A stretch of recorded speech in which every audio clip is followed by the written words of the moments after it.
नमस्कार, स्वागत है आपका के न्यूज में। मैं हूं आपके साथ विशाल पंडित। आज हम बात करेंगे बांग्लादेश में तख्ता पलट के मायने। उससे पहले बड़ी खबर आपको गाजियाबाद से बता रहे हैं।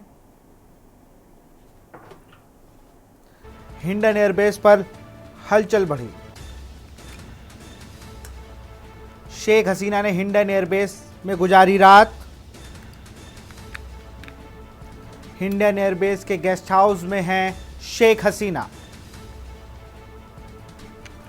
शेख हसीना के गाजियाबाद पहुंचने पर सरगर्मियां तेज। 2 वीवीआईपी गाड़ियां पहुंची हिंडन एयरबेस। 2 गाड़ियां हिंडन एयरबेस के अंदर गईं। भारत सरकार की 2 गाड़ियां पहुंची हिंडन एयरबेस।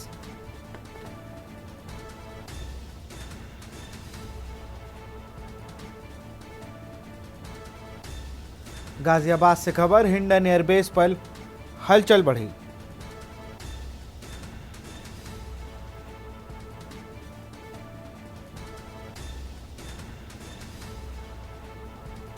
हिंडन एयरबेस के गेस्ट हाउस में है शेख हसीना। शेख हसीना के गाजियाबाद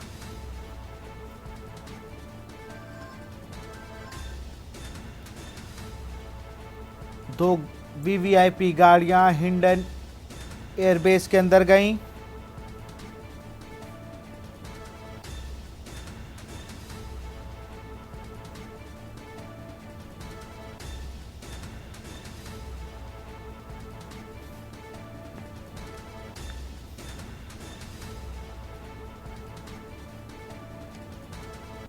शेख हसीना ने हिंडन एयरबेस पर गुजारी रात। 2 वीवीआईपी गाड़ियां हिंडन एयरबेस के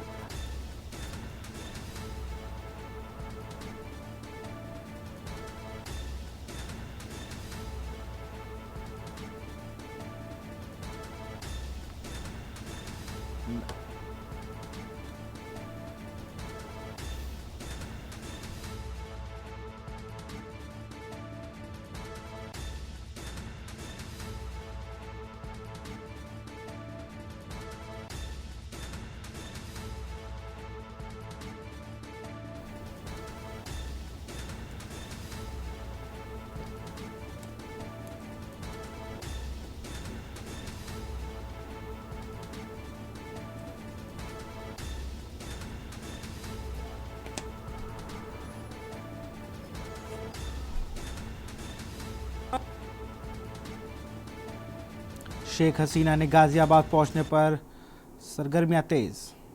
मैं मौजूद हूँ गाजियाबाद के हिंडन एयरबेस पर, जहां पर तख्ता पलट के बाद बांग्लादेश की प्रधानमंत्री शेख हसीना पहुंची हैं। आपको बता दें कि ये हिंडन एयरबेस से देख पाएंगे कि तस्वीरों में कि हिंडन एयरबेस का यहां पर इस हिंडन एयरबेस के अंदर ही जो बांग्लादेश की जो प्रधानमंत्री है तख्ता पलट के बाद पहुंची है और यहां पर शरण लिए हुए हैं। हालांकि कल देर से ही अगर बात करें तो तमाम तरह के कयास लगाए जा रहे हैं कि जो शेख हसीना है वो यहाँ पर मौजूद है। और अभी तक की बात करें तो जो प्रशासन की तरफ से अभी तक कोई आधिकारिक जानकारी नहीं है। लेकिन दिल्ली की बात करें तो दिल्ली में सर्वदलीय बैठक चल रही है और बैठक के बाद निर्णय लिया जाएगा कि क्या शेख हसीना को यहाँ पर रखा जाए या फिर उनको जिस तरह से जो कहीं और जाना होगा। सुरक्षा व्यवस्था की बात करें तो यहाँ पर तमाम जो सुरक्षा व्यवस्था है चाक चौबंद है। आप देख पाएंगे कि तमाम जो सुरक्षाकर्मी हैं यहाँ पर तैनात कर दिए गए हैं और जो सुरक्षाकर्मी हैं चप्पे चप्पे पर निगाहें लगाए हुए हैं। और यहाँ पर बात करें तो जैसे ही शेख हसीना यहाँ पर पहुँची थी उसके बाद से ही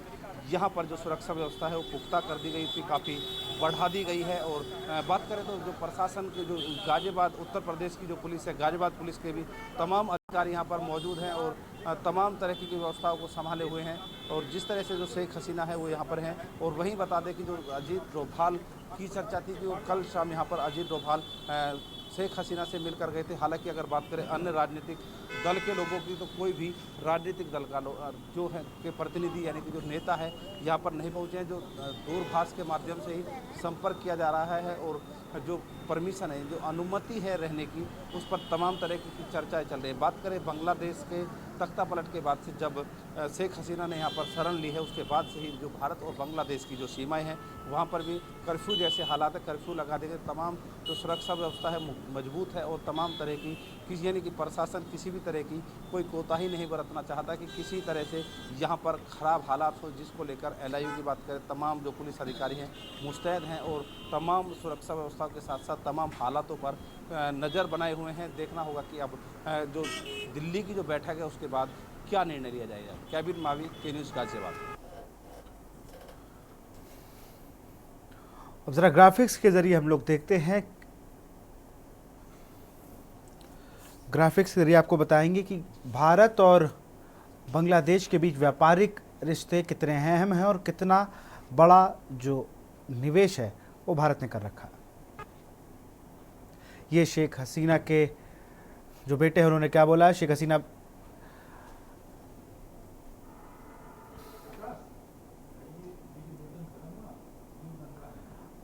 अब वह राजनीति में वापसी नहीं करेंगी। उन्होंने अपने परिवार की अपील पर अपनी सुरक्षा के लिए देश छोड़ा है। जॉय ने कहा कि उनकी मां इस बात से निराश है कि उनकी कड़ी मेहनत और बांग्लादेश को बदलने के बाद भी अल्पसंख्यक उनके खिलाफ खड़े हुए हैं।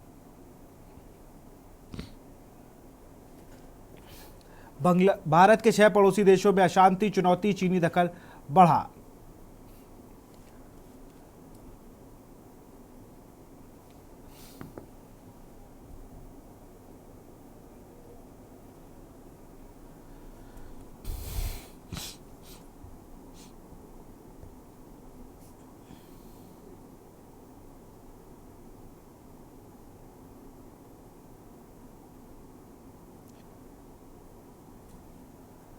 सेना समर्थित सरकार बनी तो चीन से नज़दीकी बढ़ेगी। हिंदुओं पर बढ़ेंगे। बांग्लादेश में 92% मुस्लिम हैं जबकि लगभग 8% हिंदू हैं। 1971 में बांग्लादेश के गठन के समय यहाँ 18% हिंदू हुआ करते थे। ये भारत के 6 पड़ोसी देशों में अशांति है जिसको आपको ग्राफिक जरिए दिखा। उनमें से एक बांग्लादेश है। पाकिस्तान की अगर बात की जाए तो मौजूदा शहबाज शरीफ सरकार आर्मी चीफ आसिम मुनीर के इशारों पर भारत विरोधी एजेंडे पर काम कर रहे हैं। चीन पाक के हथियारों की सप्लाई करता है जो कि आगे आतंकियों में घुसपैठियों को सौंप दिए जाते हैं।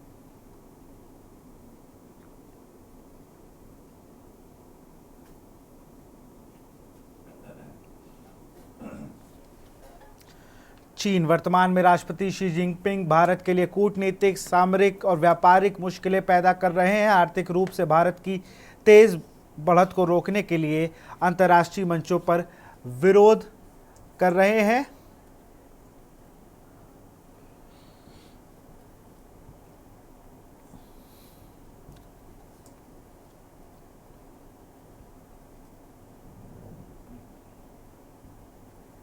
श्रीलंका, विक्रमादित्य सिंघे की सरकार चीन समर्थक है। चीन के जासूसी शिप हमारी समुद्री सीमा के पास। वहीं अगर नेपाल की बात करें, KP शर्मा ओली ने भी अभी चीन परस्त कम्युनिस्ट सरकार चीन के साथ कई भारत विरोधी नए करार किए हैं।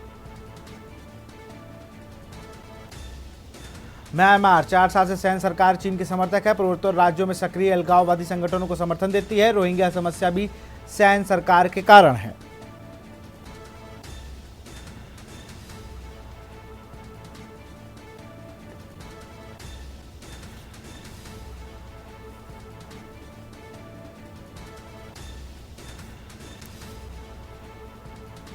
और इसी पे चर्चा करेंगे। हमारे साथ अखिलेश सिंह, विशेष संवाददाता, नई दिल्ली से जुड़े हुए हैं। जयवीर मावी, हिंडन एयरबेस से हमारे साथ जुड़े हुए हैं और कर्नल डॉक्टर जाहिद सिद्दीकी, रक्षा विशेषज्ञ हैं। आप सबका बहुत बहुत स्वागत। सबसे पहले मैं रुक करूंगा जयवीर आपका।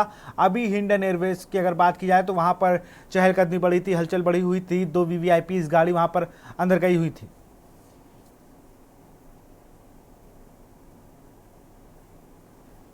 अनम्यूट कर लीजिए जयवीर अपने आप को। में आपको बता दें कि गाजियाबाद में तमाम इस तरह की जो सुरक्षा व्यवस्था की तरह यहाँ पर बढ़ी हुई है और जो हालात है काफी यहाँ पर जो पुलिस के कर्मी हैं और तमाम सुरक्षा व्यवस्था मौजूद है। लेकिन अगर प्रशासनिक तौर पर बात करें तो प्रशासनिक तौर पर कोई आधिकारिक बयान नहीं है शेख हसीना के।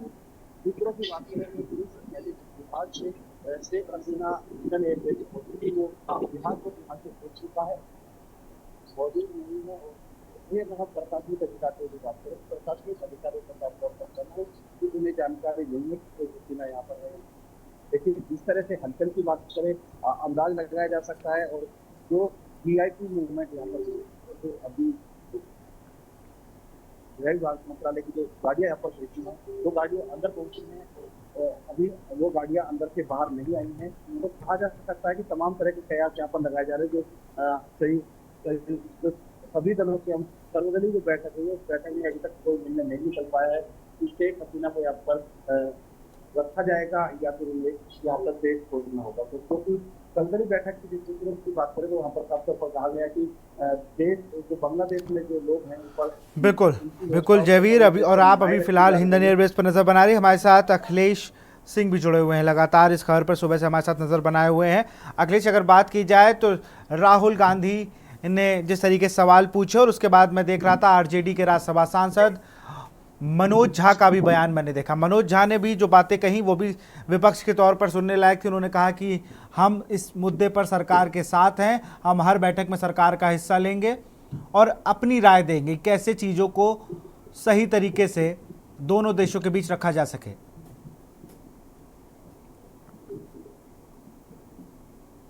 बिल्कुल, केंद्र सरकार की सर्वदलीय बैठक हुई। सर्वदलीय बैठक में यह तय किया गया कि जो वर्तमान में बांग्लादेश और भारत के बीच स्थिति बनी हुई है और बांग्लादेश में तनाव की स्थिति होने की वजह से अब ये जो स्थितियां हैं उस पर ज्यादा लंबे समय तक अगर यहाँ पर रखा जाएगा तो दोनों देशों के बीच संबंध खराब हो सकते हैं। क्योंकि बांग्लादेश में जो अंतरिम सरकार बनने जा रही, तो अंतरिम सरकार में जो नोबेल पुरस्कार विजेता है मोहम्मद यूनुस, उनको चीफ एडवाइजर या फिर सरकार बांग्लादेश की जो अंतरिम बनने जा रही है उस सरकार के प्रधानमंत्री के तौर भी उनको चिन्ह दिया, क्योंकि उनको बांग्लादेश में ग्रामीण बैंक को स्थापित करने में उनका अहम रोल था और इसी तमाम चीजों को लेकर उनको नोबेल पुरस्कार मिला था। तो बांग्लादेश की सरकार अंतरिम जो बनेगी उसमें इनकी भूमिका क्या होगी, इस पर असर होगा और उसका असर भारत का क्या होगा।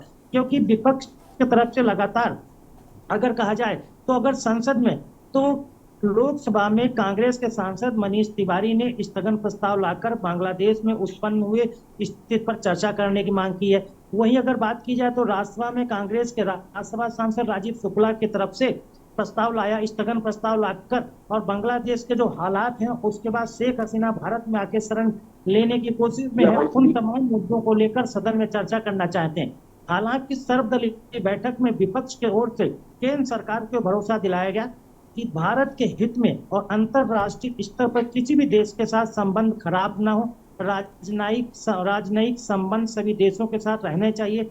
बांग्लादेश के साथ व्यापारिक, राजनीतिक और राजनयिक द्विपक्षीय सभी मुद्दों को बनाए रखने की दिशा में केंद्र सरकार को जो उचित फैसले लगते हैं वो फैसला ले सकती है।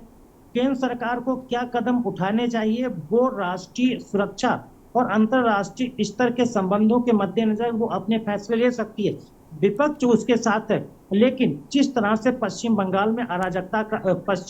बांग्लादेश में अराजकता का माहौल है और बांग्लादेश में अभी भी प्रदर्शन और आगजनी की घटनाएं सामने आ रही, उन तमाम घटनाओं के मद्देनजर विपक्ष ने केंद्र सरकार को जरूर आगाह किया है कि उनको इन सभी चीजों के ध्यान रखना है। क्योंकि तमाम शरणार्थी पश्चिम बंगाल में इस समय भी हैं जो अब बांग्लादेश जाने की फिराक में है, वो लगातार बांग्लादेश जाना चाहते हैं। क्योंकि जब से छात्रों का प्रदर्शन बांग्लादेश में चल रहा था वहां पर माहौल अशांत हुआ था, तमाम शरणार्थी ऐसे थे जो पश्चिम बंगाल चले आए थे। तो जब से ही शेख हसीना की वहां से बाहरी हुई और जैसे शेख हसीना वहां से बाहर निकली और उसके बाद वहां अंतरिम सरकार गठन की प्रक्रिया और सेना ने वहां पर देश का जो कमान थी उसको संभाली, उसके बाद पश्चिम बंगाल में जो भी शरणार्थी बांग्लादेश से आए थे अब वो सब धीरे धीरे बहुत तेजी के साथ वहां जा रहे हैं।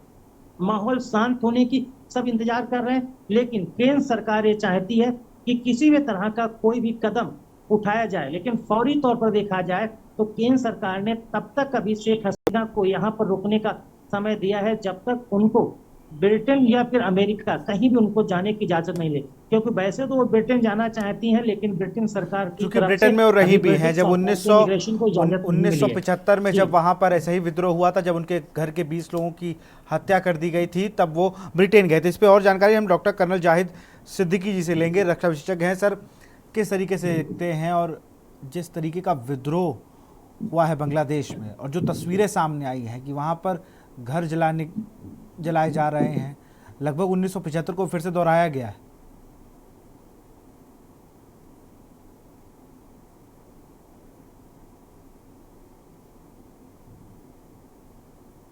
हेलो। सर, आप हमें सुन पा रहे हैं? हेलो, मेरी आवाज आ रही है? जी सर, आपकी आवाज़ आ रही है। अच्छा, ओके। नमस्कार, आदाब। आपको पहले बता दें, मैंने सबको सुन रहा था यहाँ तक के। पहली बात तो ये कि बांग्लादेश की जनता है, उन्होंने काफी समझदारी का मुजाहरा किया है। उन्होंने कोई सिविल वॉर नहीं हुआ है, और उन्होंने ये जो शेख हसीना जी की सरकार थी, इसको असंवैधानिक करार दिया है। ये तीसरी मर्तबा इलेक्शन में रिग्ड इलेक्शन करके वो पावर में आई हैं। ये शुरू हुआ स्टूडेंट्स के रिजर्वेशन के लिए, नौकरियों में उनको जब जगह नहीं मिल रही, क्योंकि ये इल्जाम है कि शेख हसीना की गवर्नमेंट सिर्फ अपनी पार्टी के ही लोगों को नौकरियां दे रही थी, और जो भी फैसिलिटीज दे रही थी, बाकी किसी को कुछ मिल नहीं रहा था। तो उनने ये स्टार्ट हुआ ये प्रॉब्लम रिजर्वेशंस के लिए। उसके बाद जब उन्होंने एहसास किया कि तीसरी मर्तबा सब रिग्ड है, और शेख हसीना ने कोई परवाह नहीं की, सेटिसाइड कर दी, जनता की बात नहीं समझी, तो ये बन गया personal agitation against Sheikh Hasina. वो पार्टी प्रॉब्लम खत्म हो गई, शेख हसीना वर्सेस कंट्री। उसके बाद और जो बांग्लादेश की आर्मी, आपको एक बात और बता दें, अभी जो शंका व्यक्त की गई कि वो बांग्लादेश की आर्मी टेक ओवर कर लेगी या उसकी सपोर्ट से कोई सरकार बन गई तो चाइना एक्सप्लोर कर सकता है। देखिए, बांग्लादेश की जो आर्मी है वो United nation peace keeping force का एक बहुत अहम हिस्सा है। वो बड़ी आसानी से वो मुकाम हासिल नहीं किया जा सकता। तो मुझको लगता नहीं कि बांग्लादेश की आर्मी किसी भी तरीके से, हालांकि जो चीफ ऑफ आर्मी स्टाफ है बांग्लादेश के, वो शेख हसीना के रिश्तेदार हैं, वो किसी भी हालत में ऐसा वो आर्मी का कंट्रोल नहीं करेगी, ना ही आर्मी सपोर्ट करेगी। बल्कि बांग्लादेश की जो टीचर्स एसोसिएशन है, उन्होंने एक बहुत अच्छी बात कही है कि हमको एक ऐसी सरकार बनाना चाहिए, इंटरिम गवर्नमेंट, जिसमें हर क्षेत्र से, हर विभाग से अलग अलग निष्पक्ष लोग शामिल करें, देश में स्थिरता हो, इलेक्शन करवाएं और इलेक्टेड गवर्नमेंट को लगवाएं। ये तो एक मुद्दा हो गया। दूसरा, हमारा भारत का क्या रोल है, होना चाहिए इसमें। भारत के लिए एक बहुत सीरियस मैटर है, क्योंकि देखो कितने सारे इस्लामिक कंट्रीज हैं। शेख हसीना ने किसी इस्लामिक कंट्री में जाने की कोशिश नहीं, सीधा वो अगरतला आई। अगरतला बिल्कुल अखौरा बॉर्डर से मिला हुआ है बांग्लादेश का, और वहां उनका एयरक्राफ्ट बिहार और पटना के ऊपर देखा गया, और उसके बाद फिर हिंडन में आके वो लैंड कर गए। उन्होंने ये तो अच्छी तरह समझ लिया है कि भारत एक ऐसा देश है जहां पर न्याय और हर हालत में अच्छी सच्चाई का साथ दिया जाता है, संविधान का साथ दिया जाता है, और इसीलिए वो लैंड यहां कर गए। और भारत की सरकार ने सही डिसीजन लिया है कि उनको हिंडन एयरबेस में रखा, और उसके बाद हर वो फैसला करना चाहिए, क्योंकि हमारे जो पड़ोसी मुल्क है, हर जगह क्या हो रहा है, पाकिस्तान की हालत क्या है, एक प्राइम मिनिस्टर जेल में, दूसरे वाले हमारे लिए कितनी परेशानियां खड़ी करते हैं। अगर ये तमाम बेल्ट, साउथ एशियन जो में अरेबियन सी, इंडियन ओशन, अगर इस तमाम बेल्ट में तमाम चाइनीज सपोर्टेड सरकारें हो गई तो हमारे लिए परेशानी है। बिल्कुल, मुझे लगता है कि राहुल गांधी ने, सरकार की डिसीजन बहुत अच्छा है। जय सर, राहुल गांधी ने भी जब ऑल पार्टी मीटिंग हुई तो उसमें सवाल पूछा है, क्या कोई इसमें विदेशी ताकत का हाथ है? ऐसा कोई अपडेट हमें मिला है क्या? एस जयशंकर, और उस बैठक में सबसे उन्होंने यही सवाल पूछा। तो इसके पीछे क्या कोई विदेशी हाथ हो सकता है? मुझको लगता नहीं इसमें कोई विदेशी ताकत का हाथ है। ये इंटरनल मैटर बांग्लादेश का है। और देखो, सबसे बड़ी बात होगी, अगर उन्होंने संविधान से एक सेकुलर गवर्नमेंट नहीं स्टैब्लिश की, तो हमें खतरा ये है कि कोई कट्टरवाद इस्लामिक अगर मुल्ला इन लोगों ने वहां पर कब्जा कर लिया, तो हमारे लिए एक पाकिस्तान बगल में एक और बढ़ जाएगा, एक और परेशानी खड़ी हो जाएगी। तो ये नहीं होना चाहिए, ना ही हम हमारा देश होने देगा। ठीक है, कि जो एक सेकुलर कंट्री होना चाहिए, एक संविधान होना चाहिए, आइन को फॉलो करना चाहिए, और जिसमें तमाम लोग सिक्योर और आराम से खुशहाल तरीके से रह सकें। और हमारे बांग्लादेश से बहुत अच्छे बायलैटरल रिलेशनशिप है, ट्रेड्स में हमारा नुकसान भी नहीं होना चाहिए, और हम जो भी उनको जो सुरक्षा दे सके, और किसी भी हालत में चाइना का इंटरवेंशन नहीं होना चाहिए, क्योंकि चाइना जो है साउथ एशियन सी में, अरबियन सागर में अपनी बेल्ट बना के तमाम छोटे छोटे कंट्रीज को कंट्रोल में ले सकता है। चाइनीज बेल्ट एंड रोड जो प्रोजेक्ट है वो यही है, तो ये नहीं होना चाहिए, ताकि हमारी जो ताकत है और हमारी जो इंटरनेशनल रिलेशन है हमारे, वो किसी हालत में खराब नहीं होना चाहिए। मुझे लगता नहीं किसी विदेशी ताकत का इसमें हाथ है कोई। बिल्कुल। मैं एक बड़ी खबर आपको बता दूं, बड़ी खबर आ रही है।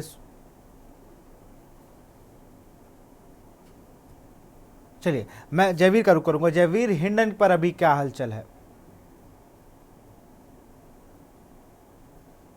जयवीर।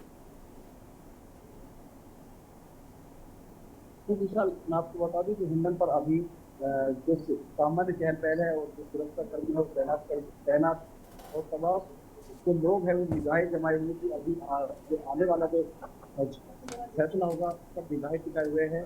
और यहाँ पर अगर बात करें इंडियन एयरवेज का तमाम सुरक्षा व्यवस्था है, तो गाजियाबाद पुलिस के अलावा यहाँ पर अगर बात करें तो जो इंडियन एयरफोर्स की पुलिस है वो भी यहाँ पर तैनात है। तमाम सुरक्षा के लिहाज से तमाम सुरक्षा कर्मी यहाँ तैनात है। और सभी तरह से, यानी कि अगर हम बात करें चाहे एयर की बात करें या जमीनी स्तर पर, दोनों जगह से काफी ज्यादा सुरक्षा व्यवस्था है। तमाम जगह से जो सुरक्षा कर्मी है तैनात है और पर्सनल निगाहें रखा है। जिला प्रशासन की बात करें, एनआईयू की बात करें, तमाम ऐसे जो खुफिया विभाग है वो भी यहाँ पर तैनात है कि किसी तरह से यहाँ पर माहौल ना खराब होने पाए, किसी तरह की अव्यवस्था यहाँ पर ना हो। और जो निगाहें हैं वो दिल्ली पर टिकी हुई हैं। दिल्ली के फैसले के बाद यहाँ पर जो है कार्रवाई, जो भी निर्णय दिल्ली से दिया जाएगा उसी पर यहाँ पर कार्रवाई होगी। उसी को लेकर यहाँ पर तो पुलिस अधिकारियों की बात करें तो जब उनसे बात की तो उनका फैसले पर कह रहा है कि उन्हें कोई जानकारी नहीं है कि यहाँ पर शेख हसीना है या नहीं है। हालांकि तमाम जो प्रयास है वो यही है कि शेख हसीना अभी तक भी इंडियन एयरवेज के अंदर जो सेफ हाउस में जो मौजूद है और आराम से यहाँ पर जो अपने जो कम्युनिकेशन यानी कि जो संपर्क है वो साध रही है कि, और जो कई स्तर पर बातचीत हो रही है जिस तरह की जो भारत सरकार की जो गृह मंत्रालय की जो गाड़ियां यहाँ पर पहुंची थी, उसके साथ साथ चांदनी नगर से एक इंडियन एयरवेज की बस भी और यहाँ पर पहुंची। तो तमाम सुरक्षा कर्मी के साथ साथ वीआईपी जमा, हालांकि जमावड़ा यहाँ पर नहीं है, वीआईपी लोगों यहाँ पर नहीं हो पाई। दो गाड़ियां जो भारत सरकार है वो अंदर अभी गई हैं, वो गाड़ियां अभी वापस नहीं आई हैं। गाड़ियों में कौन लोग हैं ये भी कहना मुश्किल है, संभव नहीं है। हालांकि जो गाजियाबाद पुलिस की बात करें तो गाजियाबाद पुलिस बिल्कुल, मैं रुक करूंगा अखिलेश का। अखिलेश जी, फाइनल कमेंट आपसे लूंगा। दिल्ली में क्या हालचाल है? उच्चायोग जो बांग्लादेश का है वहां पर सिक्योरिटी बढ़ा दी गई है। विपक्ष के और पक्ष के नेताओं का क्या कुछ कहना है इस पर?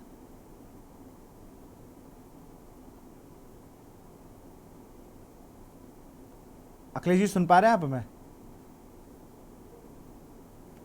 अनम्यूट कर लीजिए जी।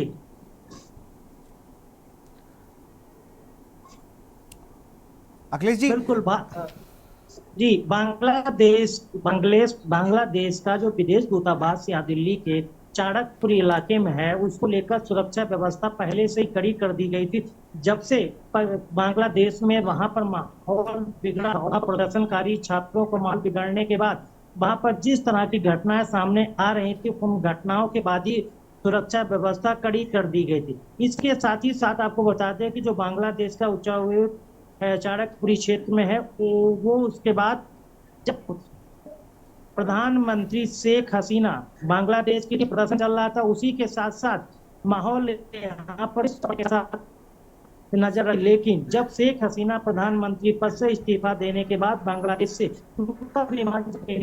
यहाँ हिंडन एयरबेस पर लैंड किया, उसके बाद उच्चायोग के सामने चारों तरफ वहां पर सुरक्षा बढ़ा दी गई थी, बैरिकेडिंग की गई थी और वहां पर दिल्ली पुलिस की गाड़ियां लगातार वहां पर पेट्रोलिंग कर रही थी। क्योंकि यहाँ पर देखने को मिल रहा था कि अगर किसी तरह की बांग्लादेश में किसी अल्पसंख्यक के अलावा किसी और दूसरे समुदाय के साथ भी किसी तरह का अगर अशांति जैसी व्यवस्था आती है, कोई घटनाएं होती हैं या किसी तरह का प्रदर्शन के दौरान शिकार होता है, कि जिस तरह की खबरें आ रही थी कि कुछ लोगों को निशाना बनाया जा रहा था, तो उसको लेकर भारत में चिंता थी, भारत सरकार में भी चिंता थी, और यहाँ का प्रशासन भी उसको लेकर अलर्ट था। इन चीजों के मद्देनजर उच्च आयोग के बाहर सुरक्षा व्यवस्था बिल्कुल, कड़ी की बहुत बहुत गई थी। शुक्रिया अखिलेश जी लेकिन आपका, फिलहाल ऐसा बहुत कुछ बहुत भी शुक्रिया तमाम जानकारी देने के लिए। और जयवीर आपका भी बहुत बहुत शुक्रिया जो आपने वहाँ तस्वीरें हमें दिखाई। कर्नल डॉक्टर जाहिद सिद्दीकी जी आपका भी बहुत बहुत शुक्रिया। तो हम बात कर रहे थे बांग्लादेश में तख्ता पलट के मायने। अभी जो खबरें आ रही हैं, लगभग 3:30 बजे विदेश मंत्री एस जयशंकर लोकसभा में इस पर बयान दे सकते हैं। इस पर भी लगातार हम नजर बनाए रहे। फिलहाल इस कार्यक्रम के लिए देख लेंगे, शुक्रिया।